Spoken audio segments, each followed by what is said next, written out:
Hello, crafty friends. It's Elisa Hall, your messy crafter here from Paisley Papyrus. Today I'm here with a 4th of July project for you.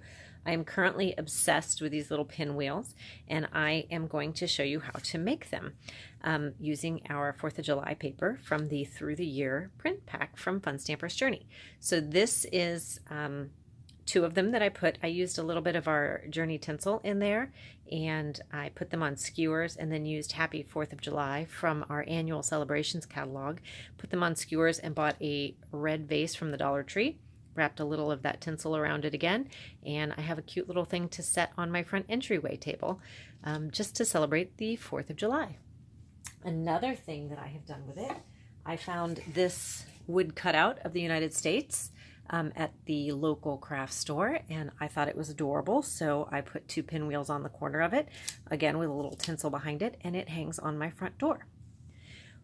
I also have some on my letterboard up front, but it's too big to bring into camera. So what I'm going to show you today is some neighbor gifts that I've made for our next door neighbors. Again, at the Dollar Tree. Let's see if I can tilt it so that you can see it in the camera. I found the red bucket for $1, and you can see that it says Home of the Brave here and Happy 4th of July, and then it's filled with s'more making supplies. So I'm taking that to my neighbors because once upon a time we went camping when our children were smaller, and I would teach well, you know, children are messy by nature, and I didn't like the way they were making their s'mores, so we had what I called s'more school, where I taught them the most efficient way to make a s'more that was neat and tidy without getting sticky stuff all over you. So we called it s'more school.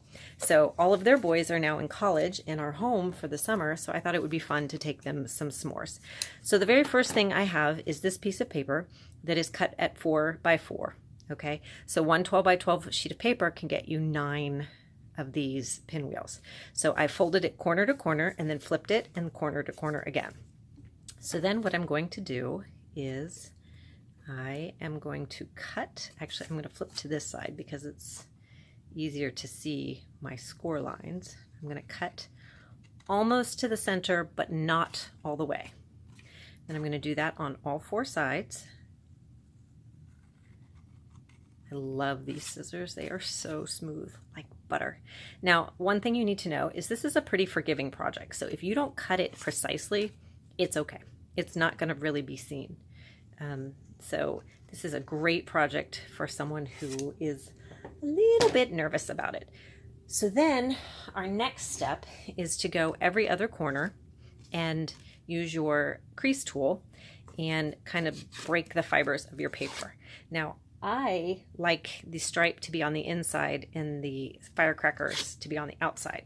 So then I'm going to turn it and go the opposite next corner and curl it, and then turn it and curl it, and turn it and curl it. That just is training your paper to curl the way you want it to. Now, I tried this with glue dots and other forms of adhesive in the middle, and I found that liquid glue was really the only thing that was going to hold it. So you just a dab will do you. You don't need much. And then you're going to fold that in and hold it for just a second. Then you're going to add a tiny bit more and hold it for a second. You could also use a brad in the middle. I actually have a plethora of brads, but I wanted to have a sparkly center. See, it takes a second, and watching glue dry on camera is not very exciting, so I apologize about that. Whenever I was making them, I would honestly do a little dab of glue, and then I would hold it in my hand and check Facebook. And then I would do a dab of glue and check the next line of Facebook. Do another dab of glue, scroll down a little more, and that's how I caught up on all my social media one day. So there we have that, and then we're going to add the final one right here and pull that in just like so. You're going to hold it in the middle. See, I obviously had too much glue because it is not wanting to hold very easily for me. So then my next step was to use our Journey Sparkle Dot drops, and I used the big ones, and that's why I didn't want to use a brad, because I wanted to use these because I like a little sparkle. Now on the ones that I put on my front entryway table, you saw that I had a little tinsel in the middle. You can add that too as you glue it down and fold it around. That is super cute. Or you can just stick with the paper and the sparkle dots, which is still very, very cute. So then you have it just like so. So then my next aspect of my project was to take our Freedom Sparkle stamp set, and I stamped Home of the Brave on one of our pennant dies. And then I also used one of our long rectangles and used Annual Celebration, you know how much I love it, and stamped Happy 4th of July. So I'm still holding this over here. It's almost dry.